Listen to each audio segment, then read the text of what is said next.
What's going on with your gang? Today we got that final affliction. This man gets eaten alive by piranhas. Man, what the fuck? What the hell you doing in a fucking lake with piranhas anyway? I'm, that's why I don't do large bodies of water.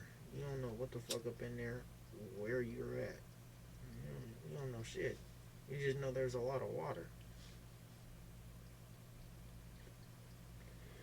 I don't like that. I don't like that at all.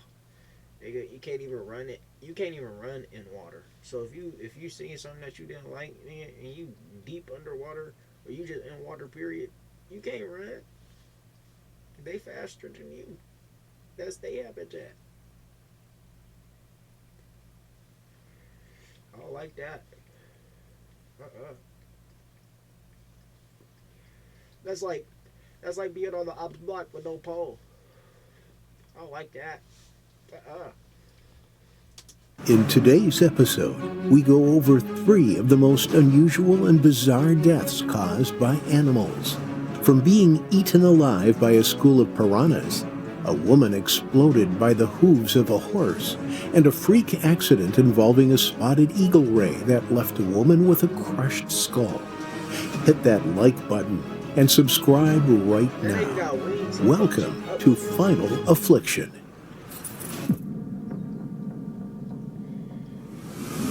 Deep in the heart of the Brazilian wilderness, a peaceful fishing trip turned into a tragedy. On a warm Saturday afternoon, in a rural area of Brasilândia de Minas, a small municipality located about 600 miles northwest of Rio de Janeiro, Brazil, 3 friends decided to spend their day fishing at a lake.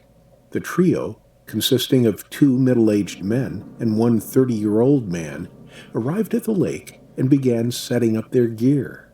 The day started out peaceful, with the friends chatting and laughing as they cast their lines into the water. However, unbeknownst to the men, their peaceful day was quickly about to take a dangerous turn for the worse. After catching several fish by the shoreline, they noticed a low, buzzing sound in the air. The sound grew louder and more intense, until the 3 men were surrounded by a massive swarm of bees. The angry insects buzzed around their heads and bodies, their stingers. I can imagine how that nigga was yelling. He was probably like, ah, ah, ah. That nigga was probably screaming at the top of his lungs. You seen all them bees on his ass? Stinging. Men were surrounded by a massive swarm of bees. The angry insects buzzed around their heads and bodies, their stingers ready to attack. The 3 friends realized they were in a dangerous situation. These bees happened to be Africanized honeybees, also known as killer bees, and are considered to be the most aggressive bees in Brazil. They are known for their highly defensive behavior and will attack in large numbers if they perceive a threat to their colony. They are very easily threatened by a variety of stimuli, including vibrations, loud noises, movement, and even the scent of certain perfumes or soaps. It's likely that the scent of the bait or fish the men caught drew the honeybees towards them, and the movement of casting a fishing line triggered a defensive response from the nearby honeybee colony. Panic set in as the bees started to swarm around them, stinging them relentlessly. The friends frantically tried to swat them away, but there were too many. The pain was intense, and they were getting stung all over their bodies. The 3 friends dropped their fishing rods and ran in different directions.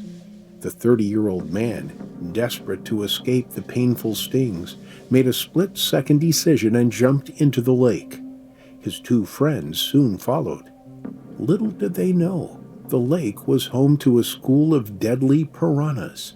No. Piranhas are found in freshwater rivers and lakes in South America, and are known for their voracious appetite, which can quickly turn them from a passive scavenger into a deadly predator. They feed on a variety of prey, including fish, birds, and even mammals, and are capable of stripping their prey down to the bones in just a few minutes. Despite their reputation, piranhas are not typically considered a threat to humans, but on this fateful day, they were. At first, the men took in a sigh of relief as the bees retreated after jumping into the lake. They were covered in huge welts, throbbing in pain from the bee stings, and the water temporarily soothed their skin. It wasn't long before they felt the sudden sharp pain of the piranhas biting into their skin, attracted to the tiny amounts of blood from the bee stings. The men now realized the danger they were in as the water around them became turbulent as the piranhas started to attack, causing them to thrash and panic.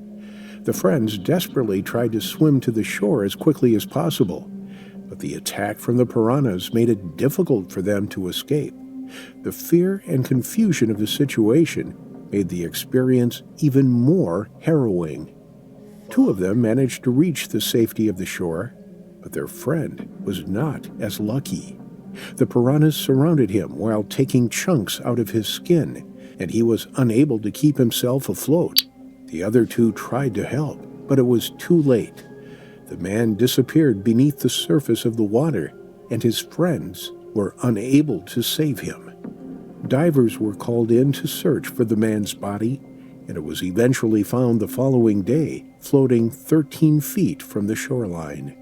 The man's face, ears, and parts of his body had suffered lacerations caused by the piranhas. The extent of his injuries suggests that the man was in the water long enough for the predatory fish to attack him. The tragedy was ruled a tragic accident by investigators, who found no signs of any criminal activity.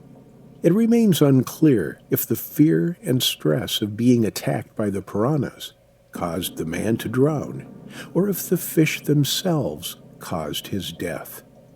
The most typical cause of death from a piranha attack is usually blood loss from multiple bites, as piranhas have sharp teeth and a powerful bite that...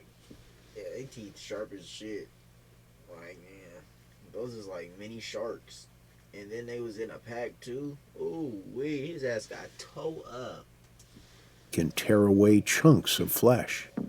Additionally, piranhas are known to attack in large numbers, and a person who is attacked by a swarm of piranhas may receive hundreds of bites in a short amount of time. This can cause rapid blood loss and shock, which can lead to death, even if the person receives medical treatment.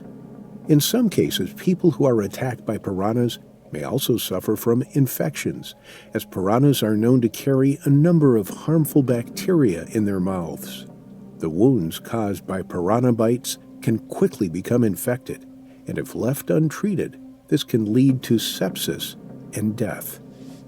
Regardless of the details, this tragedy serves as a chilling reminder of the dangers that can lurk in even the most seemingly peaceful environments.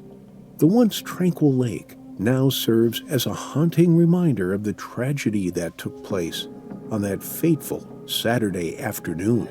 That's some horrific shit, man. Erica Marshall was a young and talented veterinary student who had a passion for helping animals. She was known for her gentle touch with horses and her dedication to her work. Born and raised in the small town of Medford, New Jersey, Erica always had a love for animals and decided to pursue a career in veterinary medicine. She was a hard worker, and her talent and dedication earned her a place in the prestigious veterinary school, Hartpury College in England.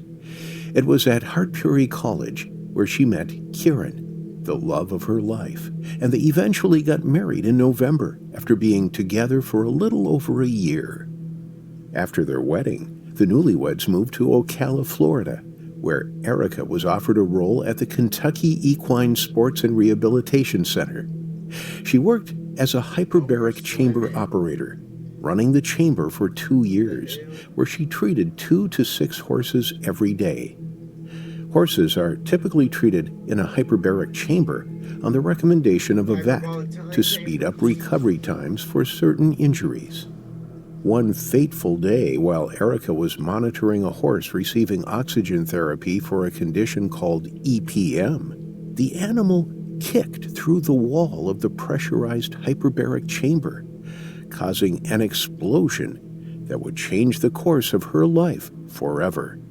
The horse was not sedated and had been in the chamber 4 times before with no previous issues, became spooked, and was kicking its steel-clad hooves to get out.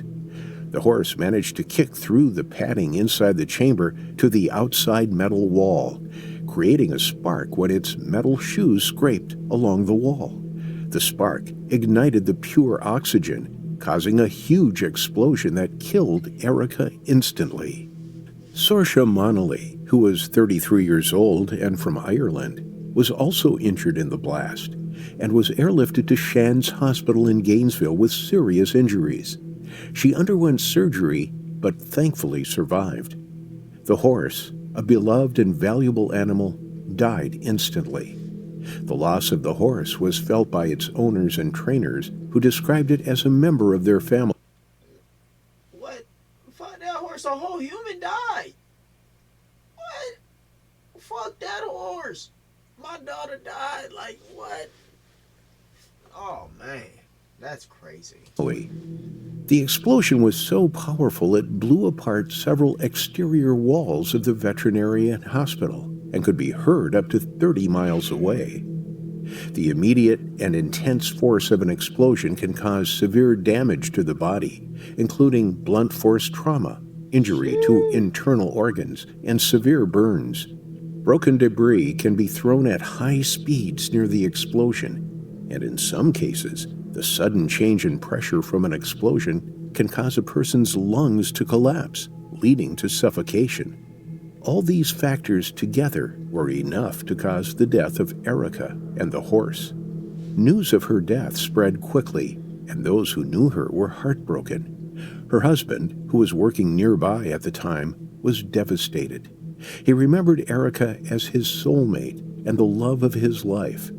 He said, Erica had a way with animals that was truly magical. She was so gentle and kind, and the horses just seemed to trust her. It's a tragedy that she was taken from us so suddenly. As the equestrian community mourned the loss of Erica, questions were raised about the safety of pressure chambers in veterinary schools. It was revealed that the chamber where the explosion occurred had a history of malfunctions and had not been properly maintained. In response, Erica's husband filed a lawsuit against the veterinary school, seeking to hold them accountable for her death and to ensure that such a tragedy never happens again. The pressure chamber was a crucial part of the veterinary school's facility, and its closure following the tragedy had a significant impact on the local equestrian community. As the lawsuit made its way through the courts, the equestrian community came together to honor Erica's memory. They held a memorial ride in her honor, and many young, aspiring veterinary students were inspired by her passion and dedication to animals. Erica Marshall was more than just a talented and caring young woman. She was a shining light in the equestrian community. Her tragic death will always be remembered, and her legacy will live on through the animals she helped and the people she inspired.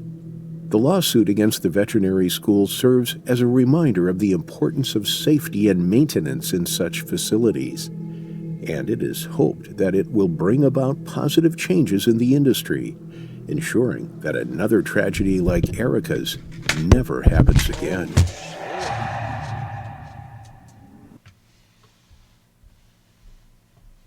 I'm tweaking out. My shit is fucking fucked up. My mic was all the way over there. I'm tripping. Oh, man. The Gulf of Mexico is a picturesque body of water that boasts breathtaking scenery and crystal clear waters. The warm sun, soft, sandy beaches, and the lush vegetation that lines the shore make it an idyllic destination for boats. Boating enthusiasts flock to the Gulf of Mexico, drawn by its beauty, and the many opportunities it provides for water-based activities. On March 20th, 2008, however, a woman's life was cut tragically short here in an accident that shocked the world. 47-year-old Judy K. Zagorski was a woman who lived life to the fullest. A loving wife, mother, and grandmother. She was known for her kindness, her infectious smile, and her love of adventure. Judy and her husband were sailing on the calm waters of the Gulf of Mexico, surrounded by breathtaking scenery. The sun was shining and the breeze was gentle as they dropped anchor in a peaceful cove. The sound of the water lapping against the boat was the only thing to be heard as Judy settled in for a relaxing day in the sun. Her husband, meanwhile, was busy fishing, casting his line out into the tranquil waters in search of a catch. The sun was warm on their skin, and the fresh air filled their lungs, making for a truly idyllic experience. Judy and her husband Richard were completely absorbed in their own activities, completely at peace and in harmony with the world around them.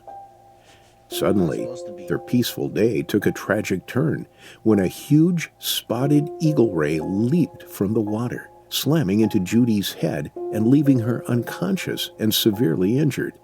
The impact was so forceful that it shattered Judy's skull as she fell to the deck of the boat. With no time to waste, her husband sprang into action to perform CPR and check her vitals. Despite his efforts, her pulse was weak and she was unresponsive.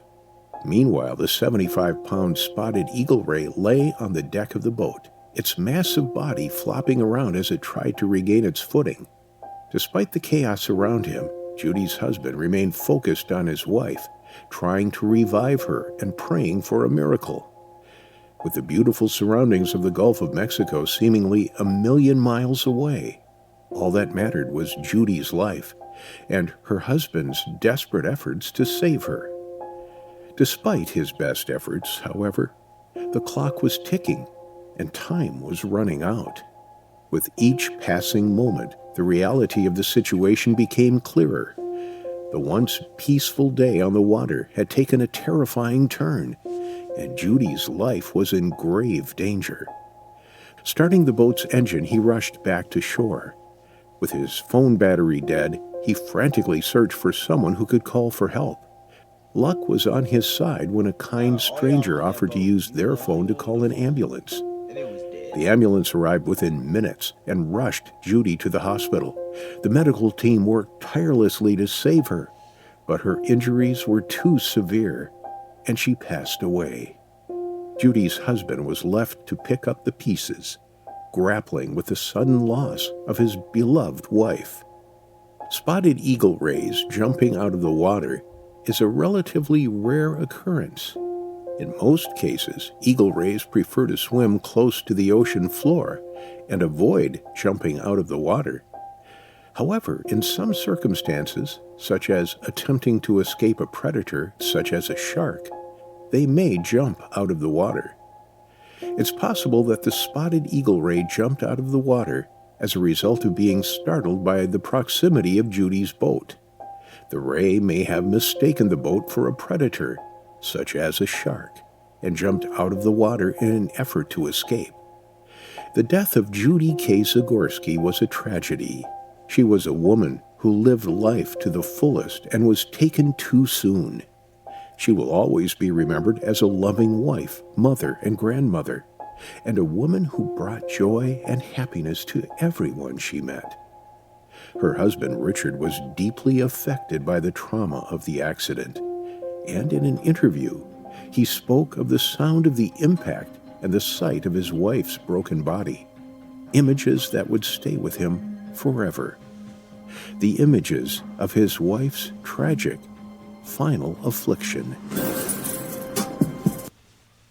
Hey man, if y'all made it this far, like, comment, share, and hit that sub button. This was that final affliction. You feel me? We're gonna get up with you in the next video, gang.